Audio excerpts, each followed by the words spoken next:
Está muy normalizada esta idea, ¿no? Esta idea de que, bueno, si te dedicas al arte, entonces dedícate a otro oficio que sí te dé plata y esto es tu hobby, ¿no?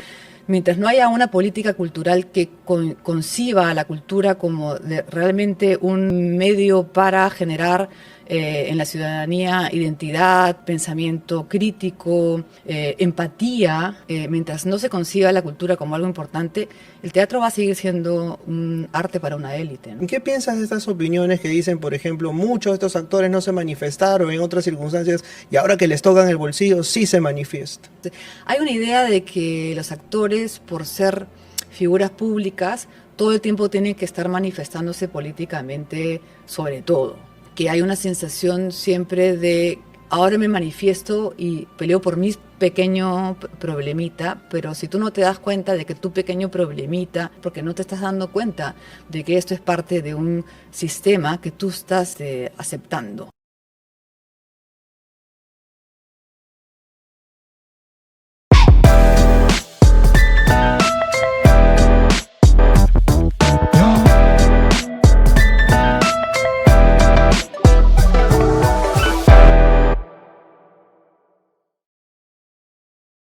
Si hay algo que he mantenido a lo largo de mi vida es mi amor al teatro, al igual que la educación. Es una de esas pasiones que consumen mi tiempo y bueno, cada fin de mes eventualmente voy al teatro a ver alguna obra y a veces ha coincidido con que esa obra era de Mariana de Altaus. Para mí es un honor tenerla aquí. Muy bien, muchas gracias, Gianfranco. Yo también veo mucho tu programa, así que estoy también muy emocionada de estar acá. O sea, ¿en qué momento a ti te dice el espíritu, el ánimo, esto es algo que quiero hacer toda mi vida? Creo que en el colegio. Yo era muy tímida y como a todos los niños tímidos, al final termina llamándoles algo relacionado a las artes, algún refugio, ¿no? Y había un taller en el colegio y empecé a hacer obras de ahí, incluso a escribirlas, a dirigirlas. Y desde niña, no sé por qué me gustaba el teatro. Tuve una abuela que me llevó al teatro desde chica, así que eso también ayudó bastante. Y yo tenía clarísimo que lo que yo quería era hacer teatro. Lo que pasa es que en mi época, cuando yo salí del colegio, no había una facultad de teatro en ninguna universidad. Había la escuela del TUC, pero para mi familia era como tácito que uno tenía que seguir una carrera universitaria. Así que ni siquiera me atreví a preguntar si podía estar en el TUC. Pero luego ya me terminé dedicando al teatro luego de estudiar una carrera universitaria, ¿no? Oye, ¿qué es lo que te da placer de hacer teatro? Porque has actuado, también diriges, o sea, es diferente verlo desde la actuación que desde la dirección. Mira, para mí el teatro es lo que le da sentido digamos, a la dificultad de vivir, ¿no? De habitar este mundo lleno de sufrimientos, de dolores. No me refiero solamente a los míos, ¿no? Yo tengo 2 hijos, así que lo que sucede en el mundo me afecta mucho, ¿no? Siento mucha responsabilidad sobre el mundo que les estoy dejando a mis hijos, ¿no? Y para mí el teatro es el lugar donde yo pongo todas esas angustias, sufrimientos, preguntas y consigo de alguna manera que logre entender algo de sentido, ¿no? Y me aparta mucho de la amargura que todo eso me podría generar, ¿no? Efectivamente, ¿no? Esta frase cliché de la función tiene que continuar, ¿en realidad se puede continuar con tantas trabas que le están poniendo a la cultura y al ejercicio del pensamiento crítico en general desde el Estado? El teatro siempre va a seguir, pero es verdad que es injusto que siga en una situación de precarización, ¿no? Nosotros, cuando yo empecé a hacer teatro, la situación era mucho más precaria que ahora, ¿no? Han habido años en que el teatro ha ido alcanzando mayores niveles de profesionalización, ¿no?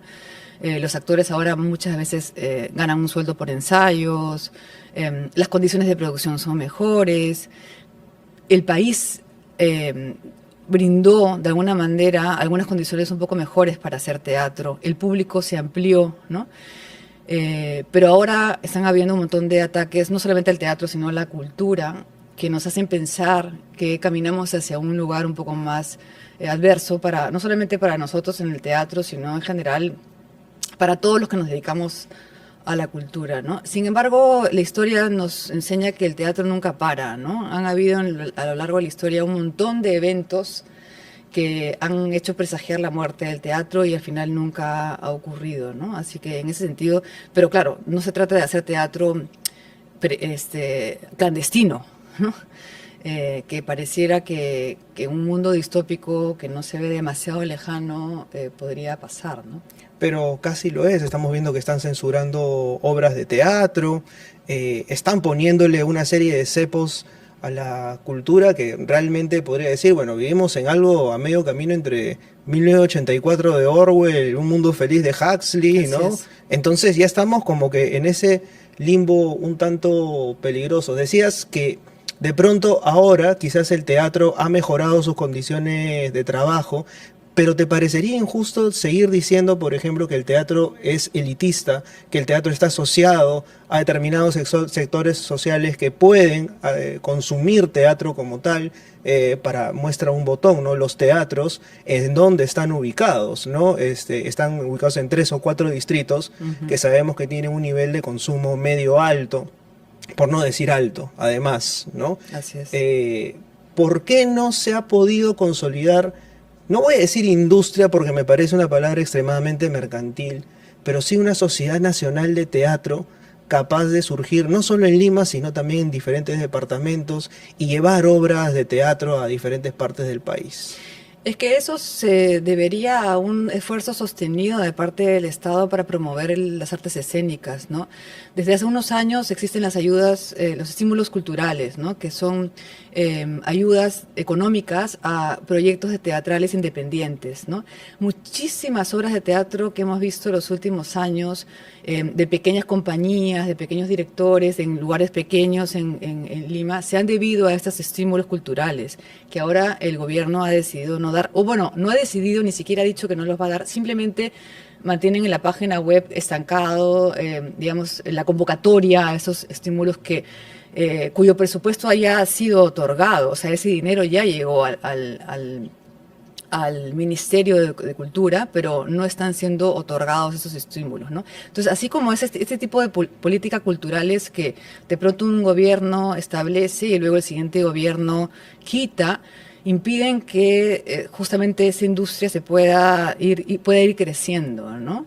Por supuesto que el teatro sigue siendo un arte elitista, como muchos artes que tenemos en este país, pero no se debe a que nosotros no solamente queremos mostrar nuestras obras en Miraflores, sino que el teatro, como en cualquier otro país del mundo, es un arte que necesita de ayuda estatal, municipal, institucional, ¿no? Nadie gana por hacer teatro. Yo no vivo de hacer teatro. O sea, puedes ganar lo suficiente como para pagarte pues el teléfono, algunas cosas, pero todos tenemos miles de oficios, ¿no?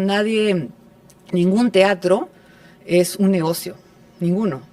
Ninguno, ni siquiera esos teatros que vemos que tienen muchísimo éxito, ninguno es un negocio, todos tienen ayuda de una u otra manera, ¿no? Entonces, mientras no haya una política cultural que conciba a la cultura como realmente un medio para generar en la ciudadanía identidad, pensamiento crítico, empatía, mientras no se conciba la cultura como algo importante, el teatro va a seguir siendo un arte para una élite, ¿no? Bueno, es esto que dice Bauman, ¿no? Un poco la modernidad líquida lo que nos obliga es a dividir las cosas de manera muy binaria entre lo útil o lo inútil, lo pragmático y lo que no lo es, ¿no? En ese sentido, ¿qué importancia tiene la creatividad en un país que tiene que estar destinado únicamente a producir y a no cuestionarse absolutamente nada, ¿no? Claro, si el mercado se va a basar en que todos tenemos que ser robots que generan riqueza para que todos sigamos acumulando y consumiendo, pues entonces, si conciben que eso es el futuro y lo ideal, pues hacia ahí vamos, ¿no? Pero no puedes construir una sociedad en la que no haya, digamos, bienestar, si es que no construyes también empatía, pensamiento común, ¿no? Pensamiento crítico, pero también imaginación, porque sin imaginación no podemos imaginar salidas a las crisis, por ejemplo, que siempre vamos a tener, ¿no? O sea, el teatro, el arte, la literatura, son esos espacios donde la imaginación humana se manifiestan y nos permiten también imaginar posibles soluciones, no solamente a nuestros problemas personales que tenemos todos, sino también a nuestros problemas como nación, ¿no?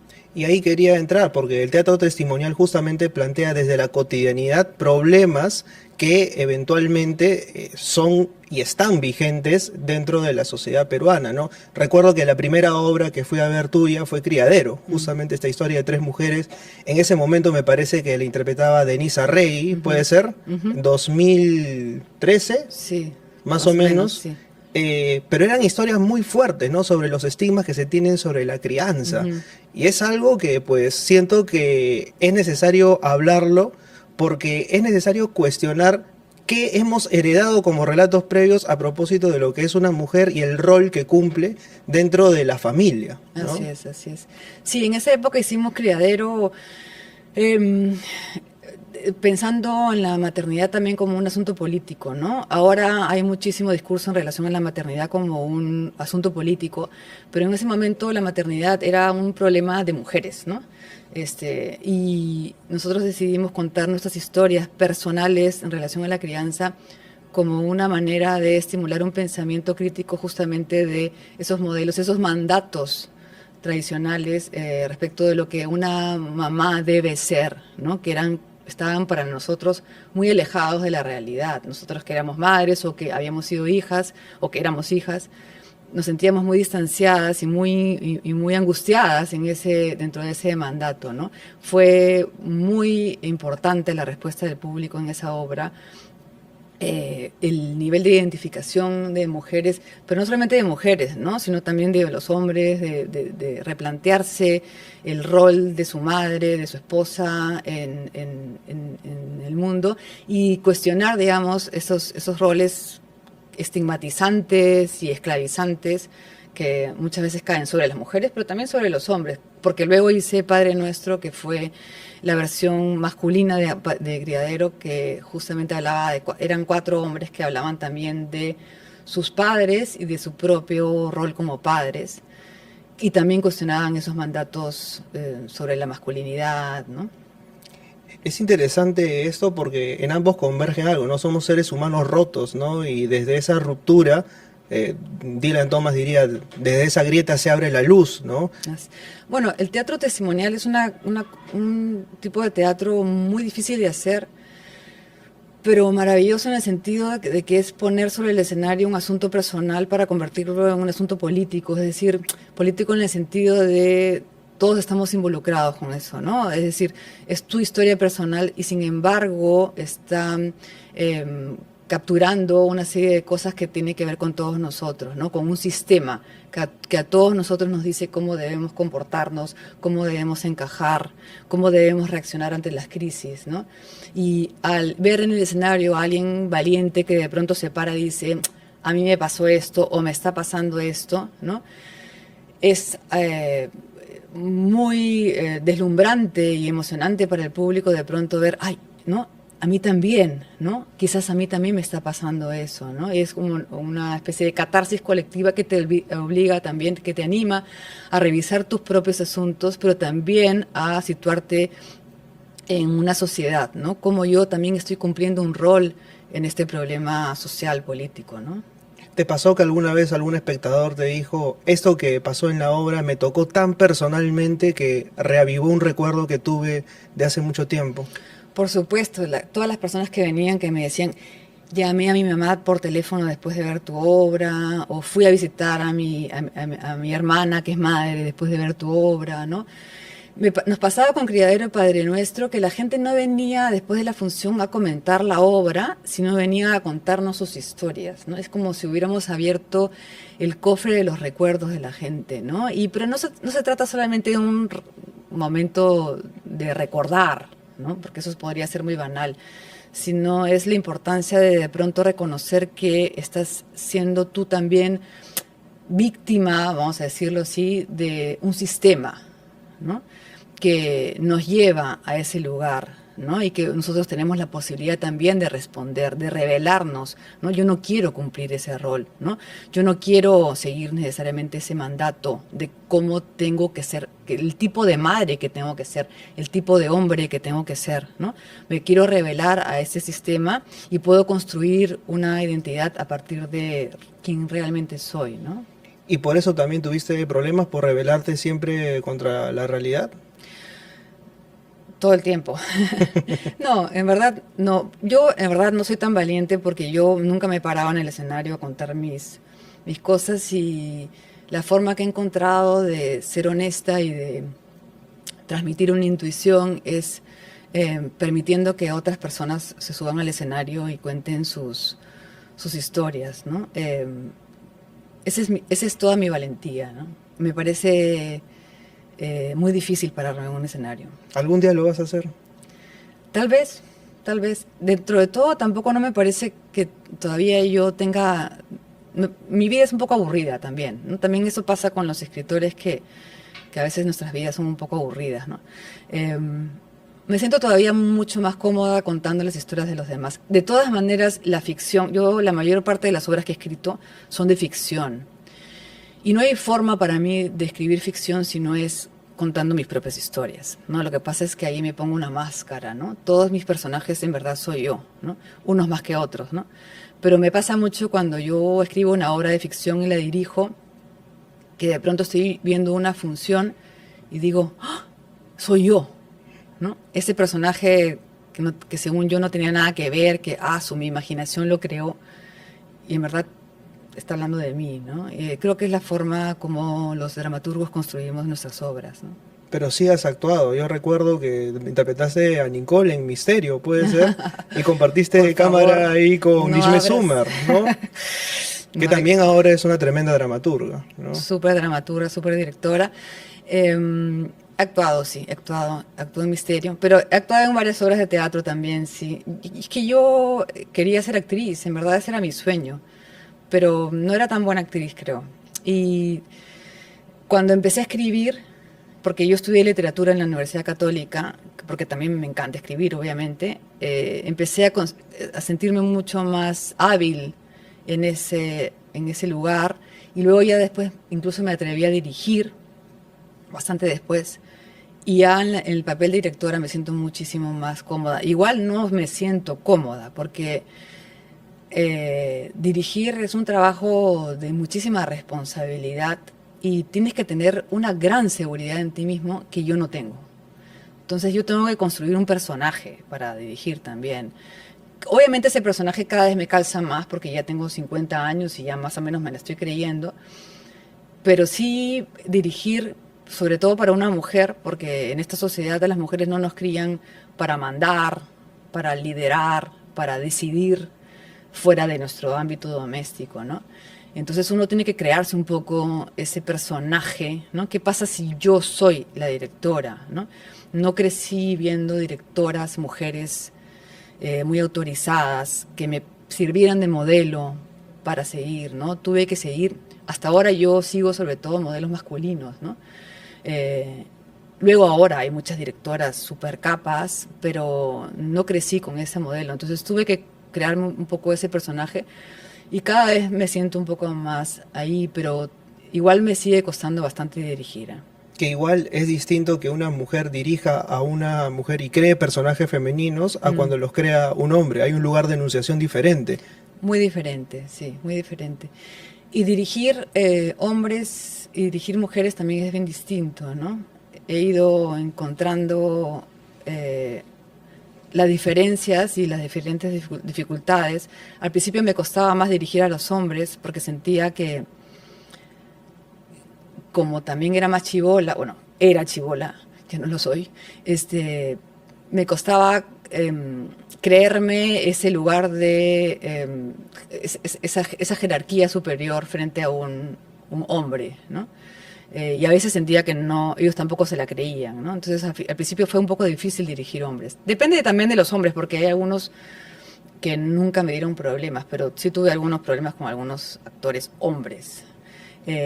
¿Podrías contar alguno? O sea, no menciones nombres, pero ya caerá sobre el rayo de la conciencia de cada uno, sobre verse identificado en esta entrevista. Nada demasiado grave, la verdad. Tampoco nunca nadie me ha violentado, porque también conozco casos de colegas, mujeres directoras que han sido agredidas por actores hombres, Qué ¿no? fuerte eso. Sí, muy fuerte. Yo felizmente nunca he sido agredida directamente, pero sí he sentido una agresión constante durante los ensayos de un actor que no se sentía cómodo en el rol de ser dirigido por una mujer como yo, ¿no? Y entonces obviamente me ponía trabas, no seguía mis indicaciones, era pasivo-agresivo y pensé en sacarlo varias veces, pero nunca llegué a hacerlo y bueno, obviamente nunca más lo llamaré para ninguna obra. Creo que es natural también, ¿no? O sea, ¿y sabes qué es lo peor? Que siento que durante muchísimo tiempo este tipo de prácticas se normalizaron. Sí, sí, sí. Y hemos naturalizado también la violencia y las agresiones, ¿no? De hecho, este tipo de cosas se ven justamente en dramas de familia, esta trilogía que tienes aquí, que abordan estas pequeñas rupturas cotidianas, ¿no? Donde se normalizan un montón de cosas, pero vistas a la distancia tú dices, oye, no está bien que normalicemos este tipo de situaciones, ¿no?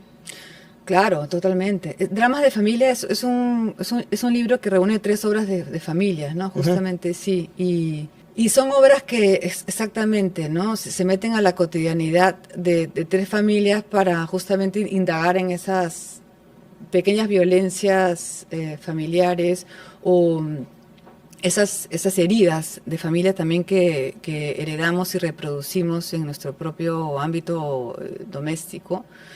Pero también pensándolos como micromundos que reflejan también al mundo, ¿no? Ya sea nuestro país, ¿no? Como Ruido, que es una obra que no solamente reflexiona sobre esa familia, sino también es como un reflejo de nuestro país en los 80, ¿no? Porque está ambientada en el gobierno de Alan García, en el primer gobierno de Alan García, donde yo crecí. Yo era adolescente cuando fue el primer gobierno de Alan García, ¿no? Con los cochebombas, terrorismo, y justamente en esa obra hay una adolescente que asegura que es un extraterrestre, ¿no? Y es la época en la que los adolescentes nos preguntábamos cómo hacemos para escaparnos de este país. No había futuro en este país, ¿no? Y ahora me duele mucho porque está volviendo a pasar eso, ¿no? Y veo a mis hijos adolescentes que se hacen la misma pregunta que yo, ¿no?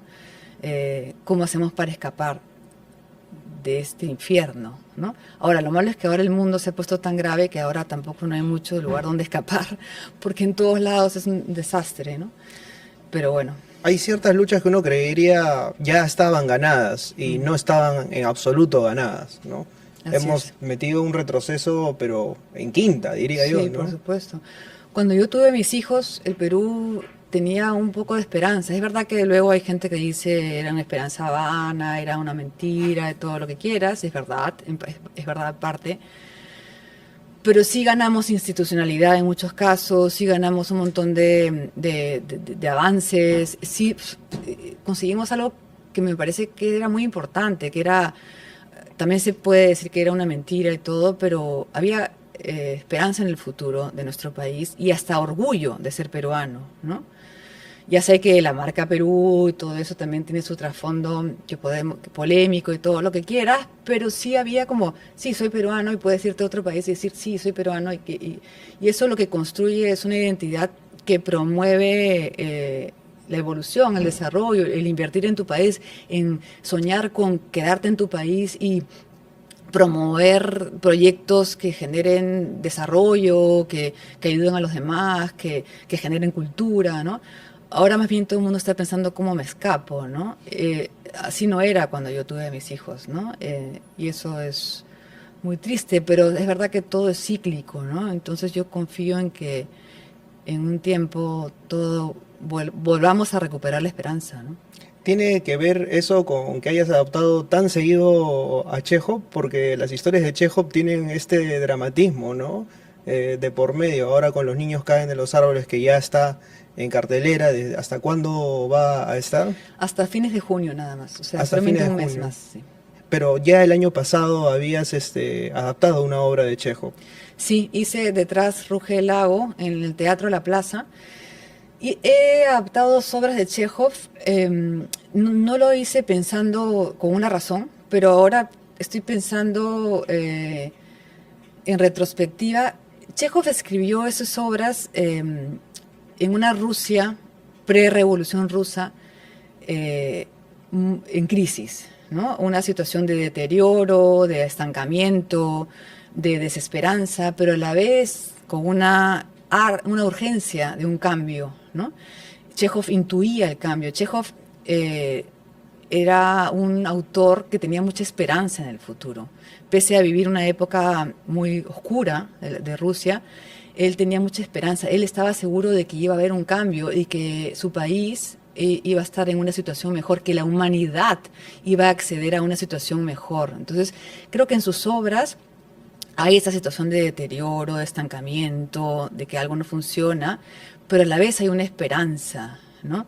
Y entonces creo que de alguna manera en esta época a mí se me ha ocurrido hacer la adaptación, pero no solamente es a mí, se está poniendo mucho Chekhov en el mundo.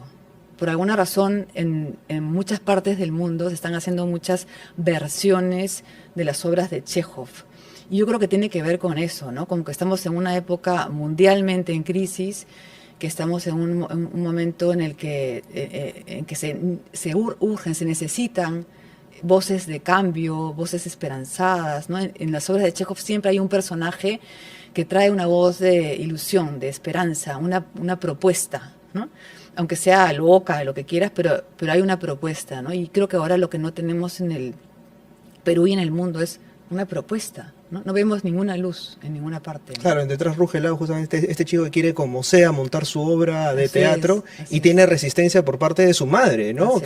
Que vendría a ser, en este caso, adaptada pues como la hija de un terrateniente, podría ser. Así es, sí. Sí, pues él cree en el teatro y la cultura y la escritura, la literatura como un espacio para hacerse preguntas, para cuestionar, ¿no? Para imaginar, ¿no? Y bueno, el desenlace no es muy feliz. Es la obra más triste de Chekhov, la que hice el año pasado. El Jardín de los Cerezos es la última obra que él escribió y es una obra que también tiene un final terrible, muy crítico con la sociedad, pero tiene una voz de un personaje que cree en el futuro, que cree en una salida para la humanidad, que trae voces de cuestionamiento, pero voces desde la alegría, desde la esperanza, no desde la rabia y la violencia, ¿no? Eso es importante, porque nosotros que hemos vivido en un periodo tan sangriento como la guerra interna, las voces de cambio desde la violencia no nos resuenan, ¿no? Eh, entonces yo he adaptado esta obra al Perú, la he traído pensando en cuáles son los equivalentes de los personajes, quién sería este personaje en el Perú de hoy, ¿no? O en, vamos a decir, en Lima de hoy, porque en verdad la obra ocurre en una casa cercana a Lima, ¿no? De una familia acomodada que en un momento tuvo un gran esplendor, que tiene un gran jardín de los cerezos que es símbolo de un tiempo mejor, ¿no? De un pasado glorioso y que ahora está todo venido a menos y están a punto de perderlo todo, ¿no? Entonces, en esta familia que no quiere ver la realidad, que no quiere ver que todo está a punto de caerse, que el país cambió, que los agentes sociales son otros, que no quieren ver todo eso y no quieren hacer nada para cambiar las cosas, viene un personaje. Vienen dos personajes, uno que trae una voz crítica a todo esto y viene otro personaje, un personaje más emergente que tiene una solución, ¿no? Que les dice, vamos a tirar todo, ¿no? Vamos a cortar los árboles y vamos a construir un hotel, ¿no? Pero ellos no quieren escuchar esas voces, ¿no?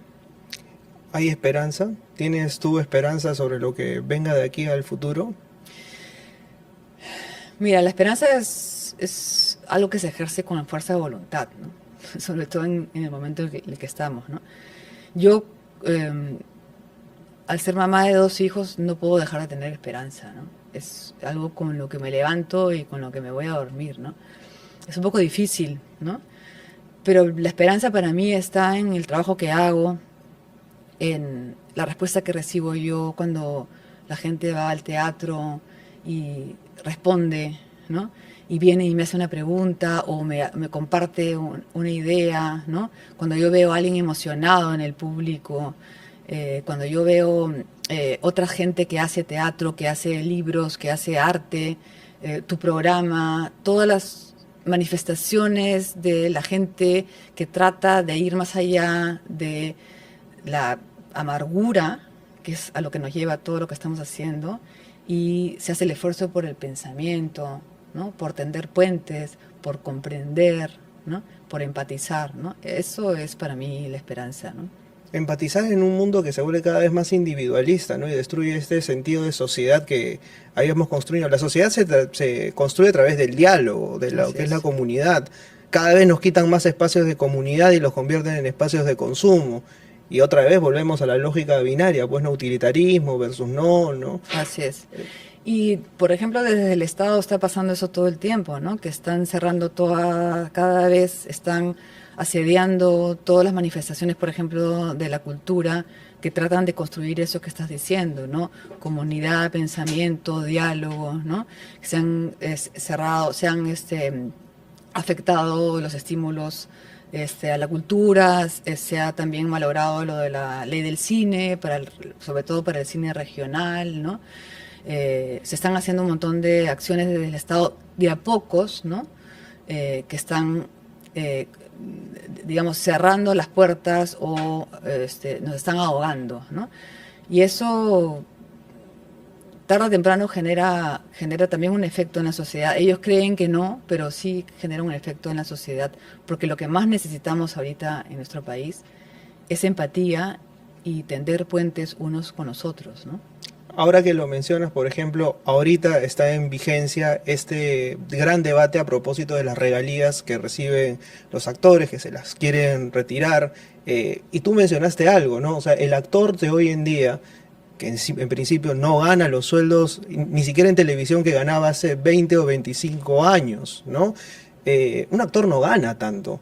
O No, sea, y vive de sus regalías porque es parte de su trabajo, ¿no? Es decir, es parte de tu trabajo que tú recibas un pago por cada vez que se muestra tu imagen en señal abierta. así es. No es un regalo. No, para nada. Además, ¿cómo va a ser un regalo? Los actores en este país pueden actuar en obras de teatro gracias a que de vez en cuando logran un trabajo en la televisión y pueden ahorrar un poquito y luego hacer obras de teatro, porque en las obras de teatro no ganamos lo suficiente, sobre todo los que tenemos hijos, ¿no? Si les quitan las regalías a esas personas, a esos actores, o sea, no pueden hacer teatro, tienen que dedicarse solamente a la televisión. Y por otro lado, las regalías son muy importantes, sobre todo para los actores cuando dejan de trabajar en la televisión, es decir, los actores mayores, ¿no? Porque si no tienen esas regalías, como ellos no tienen jubilación, ¿no? No tienen seguro, ¿no? Así que es un derecho ganado internacional, ¿no? Que ahorita se los quieren quitar, ¿no? O sea, lo terrible en este país es que estamos retrocediendo en lugar de avanzar, ¿no? Es terrible, ¿no? Yo recuerdo una anécdota que contó un actor en televisión y mencionó lo siguiente, ¿no? A Fernando Farrés, o sea, tremendo actor nacional de televisión y cómico durante muchísimo tiempo, le pagaron 5 soles el día que lo liquidaron de un determinado canal. Imagínate. O sea, hacerle eso a un actor de esa trayectoria es un insulto no solamente al bolsillo, sino al reconocimiento y a la gente que eventualmente quiere hacer algo de arte en este país, ¿no? Así es, y mientras que los canales se enriquecen gracias a esas regalías que dejaron de pagarles, ¿no? Y acá hemos visto también muchos actores y actrices de la tercera edad que han muerto o han tenido una enfermedad durante mucho tiempo en el abandono total, ¿no? Y hacia ahí también estamos yendo también con los actores que están ahorita dejando de percibir sus regalías, ¿no? ¿Qué piensas de estas opiniones que dicen, por ejemplo, muchos de estos actores no se manifestaron en otras circunstancias y ahora que les tocan el bolsillo sí se manifiestan? Mira, las circunstancias de cada uno es muy difícil juzgar a los demás. O sea, también hay que pensar que cada uno está viviendo su realidad desde sus propias necesidades, ¿no? No todo el mundo tiene que estar siempre manifestándose. Hay una idea de que los actores, por ser figuras públicas, todo el tiempo tienen que estar manifestándose políticamente sobre todo, ¿no? Es absurdo, si la mayor parte de la gente no le exigimos eso a casi nadie, ¿no? Solamente porque ellos tienen plataforma, entonces ellos tienen que estar manifestándose constantemente, ¿no?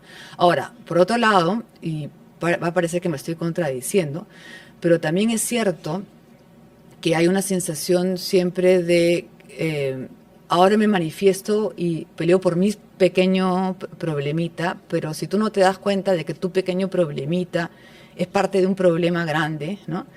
Si tú tratas de aislar ese abuso que se ha cometido contra ti y tratas de luchar en contra de ese pequeño abuso, nunca lo vas a lograr porque te va a caer por otro lado, porque no te estás dando cuenta de que esto es parte de un sistema que tú estás aceptando, ¿no? Entonces, si estos actores no se dan cuenta de que esto es algo mucho más grande y quieren hacer como si no estuviera pasando, ahorita les está cayendo lo de las regalías, pero luego les va a caer también por otro lado, ¿no? Entonces también hay que tener una conciencia política porque la política está en todo, ¿no? Hay una conciencia mucho más grande detrás de todo esto, definitivamente, ¿no? Está la conciencia, creo yo, tácitamente de querer privatizarlo absolutamente todo y con esto tener el control de qué se muestra y qué no se muestra. También. Ya la ley de cines nos lo ha demostrado, que pongan, que atente contra las buenas costumbres del país.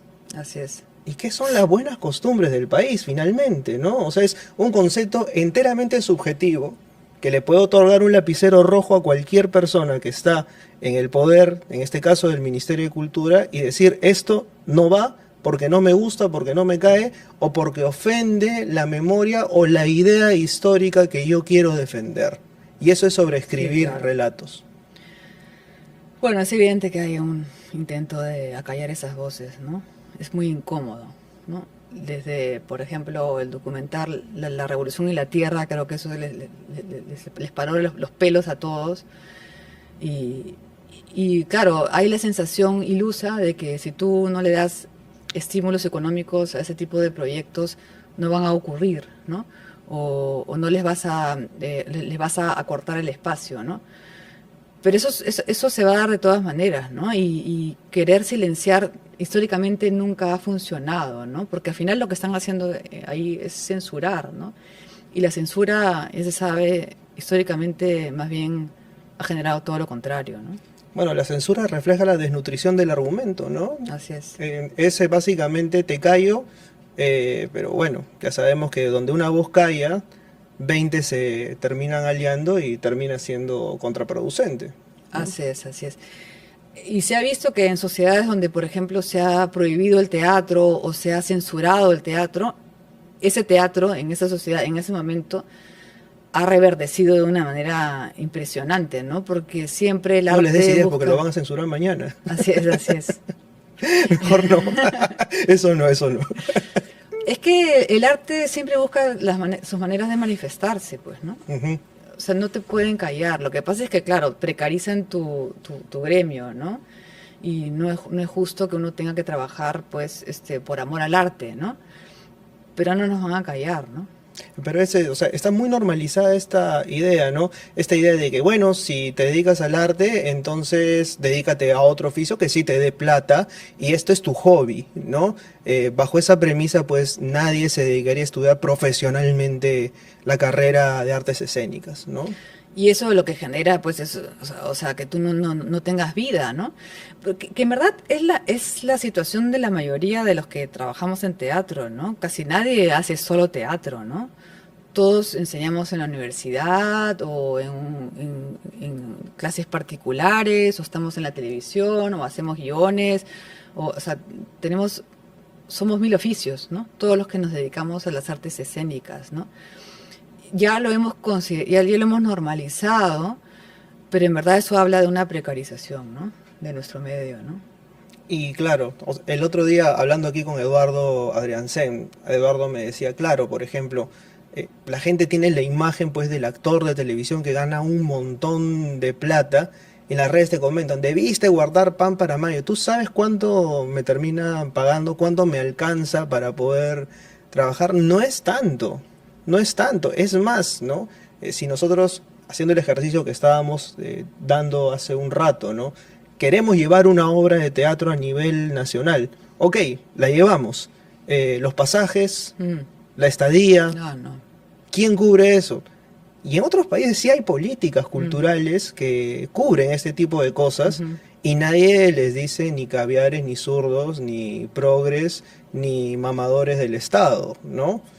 Creo que los mamadores del Estado son aquellos que cobran por licitaciones millonarias y terminan viviendo eventualmente del Esa es la Estado, ¿no? ironía, ¿no? O sea, pero tratan de desprestigiar de esa manera, ¿no?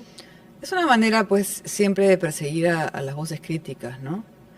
O sea, lo han hecho siempre los gobiernos, pero es totalmente ridículo, ¿no? En este país casi no hay ayudas del Estado, el teatro se hace en su gran mayoría de manera independiente, nadie se enriquece haciendo teatro, ni siquiera los actores que trabajan en televisión se enriquecen, y más bien los que se enriquecen son los dueños de de las productoras de la televisión, ¿no? A costa de eso, ¿no? Y por último, si los actores ganaran mucho dinero haciendo esas producciones televisivas, me parecería lo justo, porque son trabajos súper demandantes, implican todo el día, o sea, son trabajos súper fuertes que más bien merecerían una gran remuneración, incluso que les permita ahorrar para tener años sabáticos. O sea, son trabajos muy demandantes que no entiendo por qué eso debe implicar que ellos no ganen luego regalías en las repeticiones de su programación, ¿no? Ahora, hay que decirlo también, se han reducido la cantidad de producciones nacionales significativamente, al Mm. menos en señal abierta.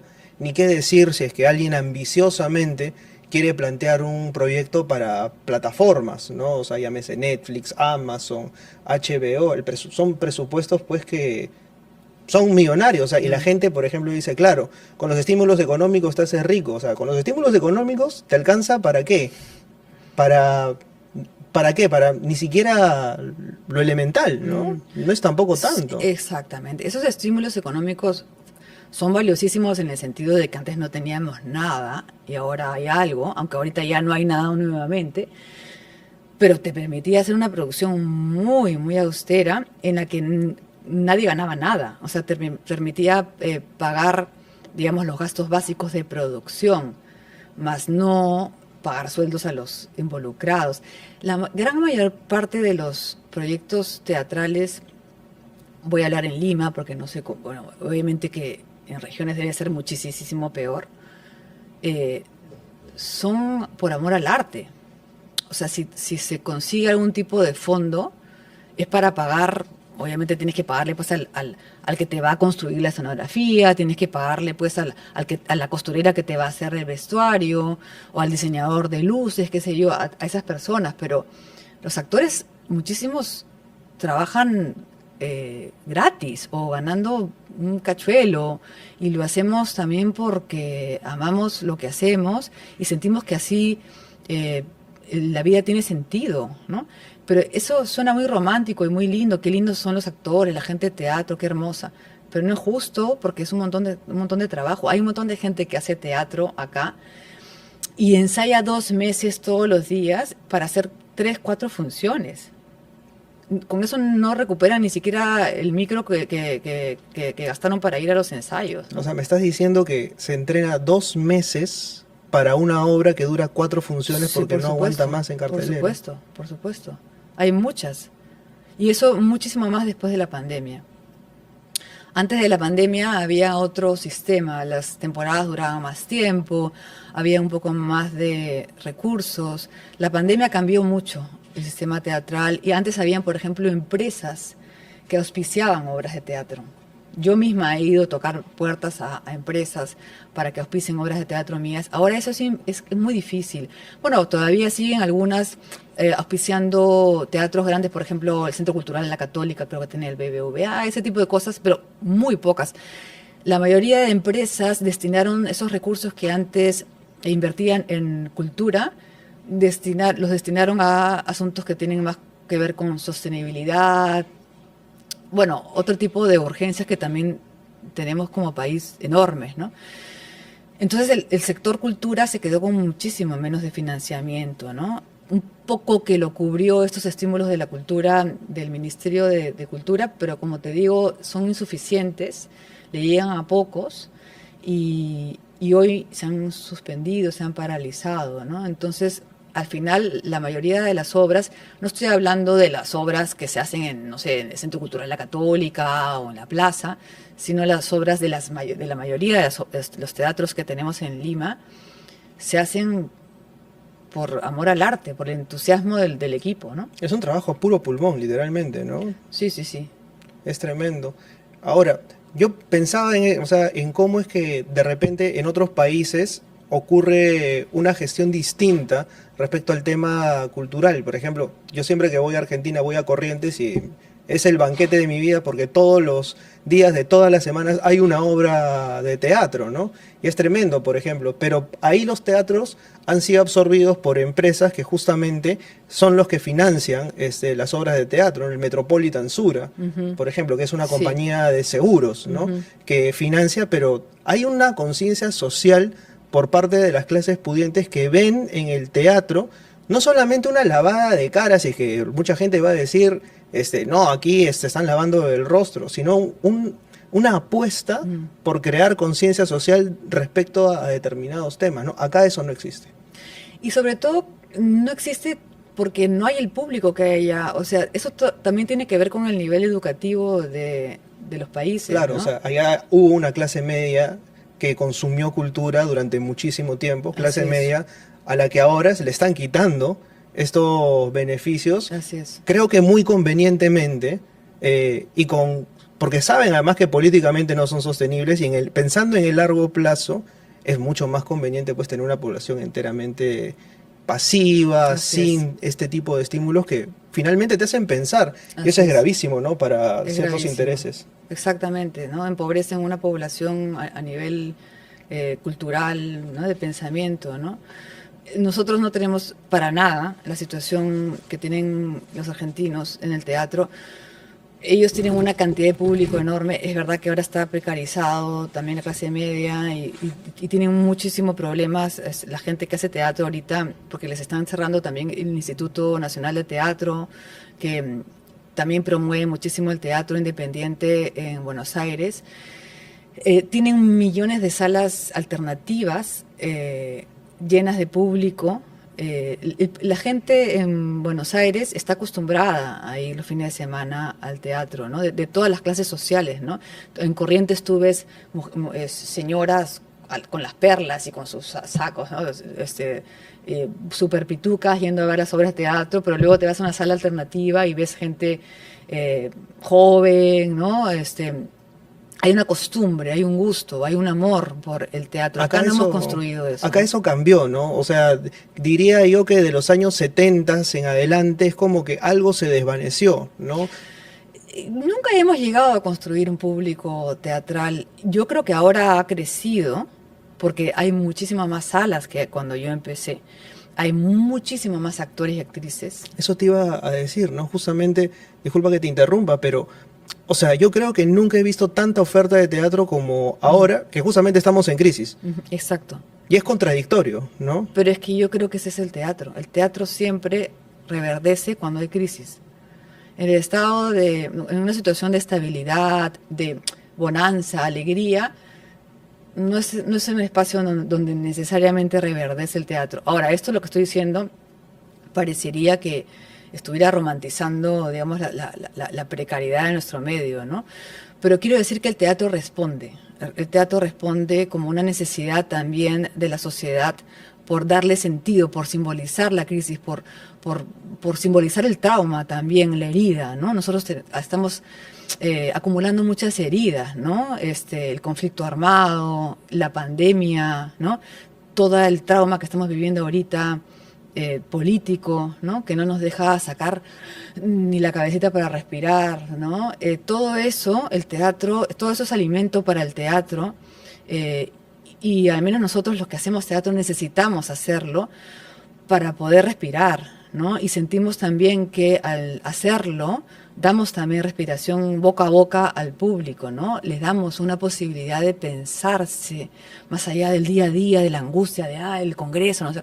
Vas al teatro y te piensas como sociedad, tratas de entender al otro, tratas de comprender por qué estamos aceptando esta situación, por qué acepto a mi marido maltratador, por qué acepto este modelo de madre que no quiero, que no calza conmigo, por qué acepto a este político abusador, ¿no? ¿Por qué soy yo a veces también abusadora, ¿no? Porque a veces también en el teatro es incómodo porque también uno se siente identificado con el enemigo, ¿no? Con el malo, ¿no? Y eso también es enriquecedor. También fijarse, darse cuenta de que uno no necesariamente siempre está en el bando de los buenos, ¿no? Y esto me lleva a una pregunta que se une con educación, ¿no? Porque la educación tiende a tratar de incorporar cada vez más los contenidos de manera muy sucinta, muy comprimida. Y el teatro me parece que lo que puede hacer es expandirlos, justamente. ¿Qué ha pasado con el teatro que no se normalizó tan bien como práctica continua en los colegios de aquí, ¿no? Porque, a ver, no es lo mismo, insisto, leer algo a propósito de historia que interpretarlo. Yo trabajo muchísimo con el aprendizaje basado en proyectos, ¿no? Entonces me parecería fascinante que a través de la historia eso se lleve a un guión y el guión te lleve a una representación teatral. Estás cumpliendo con las 3 competencias básicas del Currículo Nacional de Educación, que ya sé que es un arroz con mango. Yo mismo soy el más que quien más critica eso. Pero ahí tienes tu trabajo por competencias, ¿no? Sí, totalmente. Y es cierto que en la educación pública hay mucho teatro. O sea, a diferencia de muchos, bueno, también en la educación privada, pero cuando yo hice mi investigación sobre escuelas públicas, vi que había mucho teatro, o sea, se hace mucho teatro en el aula, se hace mucho representación teatral en los colegios públicos, ¿no? Es como un medio, un lenguaje que los niños adquieren tempranamente y sin embargo luego eso no tiene una correspondencia con la asistencia, o sea, no los llevan al teatro, no les incentivan ir al teatro, ¿no? Yo he tenido gente, cuando hice La vida en otros planetas, que fue una obra que hice sobre la educación pública peruana, he tenido gente que invitamos a ver la obra, que era la primera vez que asistía a un teatro y sin embargo en su colegio habían hecho mucho teatro, ¿no? Entonces, no hay políticas públicas de creación de públicos, ¿no? Sin embargo, en el Gran Teatro Nacional tienen un programa de creación de públicos importantísimo y buenísimo que se ha creado desde hace muchos años. No sé ahorita en qué estado estará porque, digamos, el elenco ha cambiado, digamos, los agentes que están ahí en el ministerio son distintos, pero ha generado proyectos muy importantes porque los proyectos de creación de público son cruciales para que una sociedad justamente despierte a esa necesidad de asistir a un teatro y pensarse como sociedad, pensarse como individuo, ¿no? Y te decía que eso es inminentemente pedagógico. O sea, uno no hace una obra de teatro como uno hace un producto artístico con el fin de enseñar algo, de mostrar algo con un contenido específico, sino que muestras una realidad y la gente se apropia de esos aprendizajes sin proponérselo. Y eso es lo interesante, ¿no? A todo aquello que tú le pongas el apellido educativo parece que en el país está también condenado al fracaso y a la desaparición. Yo en el colegio no fui mucho al teatro, te lo confieso. Bueno, tuve una profesora tremenda que se llamaba Lady, que nos llevó alguna vez a ver ese Sueño de una noche de verano de Shakespeare, me parece que fue en el Zoom de la Universidad de Lima. En ese tiempo hizo una gestión bárbara, yo no sé cómo hizo para que entráramos ahí 15 chicos que pertenecemos en ese momento al club de periodismo, y de ahí en adelante, justamente en la Universidad de Lima, con Jorge Eslava, que es mi maestro, y yo le digo, tú eres el culpable de 2 cosas, de que yo me dedique a ser profesor y que me guste tanto el teatro, porque Jorge tenía esta cuestión de que cada 3 clases decía, bueno, va a haber este fin de semana una obra de teatro, y creaba público. Creaba público, o sea, gracias a eso es que yo también me formé con eso. Entonces, yo he tratado de replicar a menor escala lo que recibí de él, lo que recibí de mis maestros, y cada vez son más trabas burocráticas por parte de las instituciones, ¿no? Que te dicen, por ejemplo, no, el profesor no puede cobrarles entrada a los chicos, tiene que ser la coordinación directa de la institución con el teatro, y se hace un lío tremendo. Y a los chicos les parece igual buena idea ir al teatro. O sea, y me han contado que han ido eventualmente, ¿no? Pero falta un poco eso, ¿no? Sí, sí, obviamente hay un montón de factores ahí que desaniman a los profesores llevar a los chicos al colegio, pero al teatro, pero siempre es una experiencia valiosa y significativa, porque además eso permite traer temas interesantes al aula que de otra manera no vendrían, ¿no? El teatro lo que te produce es algo que no te produce, pues, bueno, quizás leer un libro, ¿no? Pero cuando tú estás en el teatro, estás viviendo el teatro en comunidad, ¿no? O sea, tú puedes tener una experiencia extraordinaria leyendo un libro en tu cuarto, maravillosa, pero el teatro lo compartes con otros, ¿no? Y eso es una experiencia que además hoy en día, en que todos estamos aislados en nuestros teléfonos celulares, la experiencia comunitaria del teatro, ¿no? Poder reírte con otra gente, llorar con otra gente, salir y tener que polemizar o hablar con los que vieron la obra de teatro, discutir, irte a tomar un café con los que te acompañaron a la obra de teatro, discutir sobre los temas. Esa es una experiencia única, transformadora para el público y tremendamente enriquecedora para los grupos y, por ejemplo, para los alumnos, ¿no? Sí, por supuesto, por supuesto. Yo recuerdo, por ejemplo, en algún momento tuve estudiantes de beca 18, o sea, yo trabajé en un instituto y logré hacer la gestión, felizmente el instituto me lo permitió y fuimos al Teatro Británico a ver una obra y los chicos salieron fascinados porque me dijeron, es la primera vez que entiendo cosas, no necesariamente leyéndolas y me dan ganas de leerlas luego, porque tienes el estímulo ahí. Eso es a lo que voy, ¿no? Un estímulo dispara a otro y eventualmente en la convergencia, en el diálogo, Así es donde está es. el conocimiento. Sí, no hay forma mejor de aprender algo que viéndolo en un teatro o viéndolo en el cine o no, o leyéndolo en un libro, ¿no? La ficción siempre es muy iluminadora, incluso mucho más que lo que un profesor te puede enseñar en el aula, ¿no? Ahora, tú mencionabas esta cuestión de que, por ejemplo, hay cosas que no se hablan en el aula ni en los libros, pero el teatro sí. Los 80s, Sendero Luminoso, La Guerra Interna, son cosas que en el colegio es como que prefieren dejarlo de lado porque Claro. o no saben cómo abordarlo o de pronto no se quieren ganar problemas porque es un tema que puede ser muy fácilmente politizado. Así es, sí. Y es verdad que el teatro ha cubierto un poco ese vacío algunas veces con algunas obras muy significativas que se han puesto, ¿no?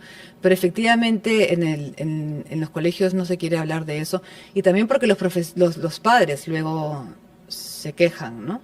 Son temas que todavía los tenemos en carne viva, pues, ¿no? Y por eso es muy importante que el teatro y el cine sigan hablando sobre eso. Y eso justamente es lo que el Estado no quiere, ¿no? Que sigamos hablando sobre eso porque ellos quieren negar la historia y omitir la memoria, ¿no? Incluso hay silencios que hablan, ¿no? O Así sea, es. basta con que tú no menciones que algo pasó para que eso no exista. Pero eso es lo que también está generando que hay un montón de chibolos, niños, que no sepan nada del conflicto armado, del Sendero Luminoso, ¿no? Claro, No lo que tienen idea. saben, lo saben por sus padres o por conversaciones que han tenido, Claro, pero no por conciencia histórica. así es. Y no tienen ningún tipo de pensamiento crítico al respecto, ¿no? En ese sentido, Mariana, por ejemplo, ¿te ha tocado que alguno de tus hijos vea alguna de tus obras y luego te haga preguntas que te ha costado responder? A mis hijos no les gusta el teatro. No, es en serio. Bueno, en casa de herrero, cuchillo de palo. No, a mi hijo menor sí, él ha visto 2 veces La vida en otros planetas y le impactó mucho las historias. Él tenía 10 años cuando las vio, o 9 años cuando la vio, y le impactó mucho las historias de esos niños en colegios rurales, ¿no? Aprendiendo en medio de la precariedad, ¿no? No sé a qué nivel le ha impactado, pero le importó mucho la obra, ¿no? Las otras no les gustan, les parece aburridas, ¿no? Y me critican todo. ¿Qué te critican, por ejemplo? No, se aburren, pues, o sea, bueno, mi hija mayor dice, sí, sí me gustó y nada más, ¿no? Pero a ella nunca le ha gustado mucho el teatro. Creo que es muy sensible y el teatro le afecta mucho, ¿no? También porque es lo que su mamá... Mis obras también son muy personales. Claro. Tú que has visto algunas de ellas, Mis obras hablan sobre temas a veces un poco duros, dolorosos, y tienen mucho que ver con mi biografía, con mi vida, con mi sensibilidad, con mis heridas, ¿no? Y creo que ella lo intuye, ¿no? Entonces a veces creo que le cuesta un poco tramitar los dolores y angustias de su madre. Me parece natural, ¿no? Quizás cuando sea grande. Pero mi hijo menor todavía es chiquito para entender mis obras que son para adultos, ¿no? Entonces a veces ve una parte y dice, ya me aburrí, tu obra es muy aburrida, ¿no? Y se va. Está bien. No, y por supuesto, en general no les gusta mucho el teatro. También es una manera de buscar una identidad propia diferente de la de su madre, ¿no? ¿Y les pasa lo mismo con la literatura? Porque el papá es escritor y periodista además. Lamentablemente le pasa lo mismo. Tampoco son muy amantes de la literatura. Jeremías y yo todo el día estamos leyendo. Bueno, ya, en verdad yo no estoy todo el día leyendo. Jeremías está todo el día leyendo en la casa y yo a veces leo. Y tenemos una casa llena de libros, o sea, literalmente ya no tenemos dónde poner los platos para comer porque hay demasiados libros por todas partes y sin embargo ellos casi no leen, ¿no? Entonces, bueno, nosotros pensamos algún día se les despertará el bichito, ¿no? Y leerán. Pero han hecho los esfuerzos de leer con ellos, de estarles ahí Olvídate. infinidad de veces. Yo me he pasado leyéndoles toda la infancia en la cama antes de dormir. Libros de libros de libros. Yo les he inventado un montón de historias, les he contado miles de cosas que me han contado. Incluso los he animado a inventarnos historias juntos. O sea, tienen la literatura muy de cerca y tienen muchísima imaginación los dos, eso sí. Pero bueno, yo creo que es una manera también de distanciarse de la influencia tan fuerte que tenemos él y yo sobre ellos, ¿no? Entiendo. Bueno, en algún momento, como pasó también con el hijo de Carlos Calderón Fajardo, es como que él le decía, yo normalicé que mi papá me contara todo el día historias, ¿no? Luego me di cuenta de quién me las estaba contando y que era un hecho extraordinario, ¿no? Claro, claro, también puede ser eso, ¿no? Pero yo creo que es una manera de construir una identidad propia. Ujú. Entonces ellos dicen, esto no me interesa, voy a ver. Me parece, bueno, no me queda otra que aceptarlo. Es válido. Sí. Es válido. Es válido también que ustedes, si es que les ha gustado este programa, le den like, comenten, se suscriban y vayan a ver Los niños caen de los árboles, ¿no? Ujú. ¿Está bien? ¿Lo dije bien? Niños caen de los árboles. Niños caen de los árboles, de Mariana Daltaus, va a estar hasta finales de junio. Esta entrevista sale en los primeros días de junio, así que tienen todo el mes para poder ir a la plaza y poder disfrutar de... No es en esta la obra. plaza, esta vez es en el Himna de Miraflores. En el Himna de Sí, Miraflores, sí. con Lucho Cáceres. Sí, con Lucho Cáceres, Karen Espano y un elenco de 8 actores maravillosos. Y con nosotros será hasta la próxima semana a la misma hora, por el mismo canal. Y pesan muchos, con el mismo conductor. Vayan a ver teatro, se cierra el telón. Chau, chau. Gracias, Mariana. Gracias a ti.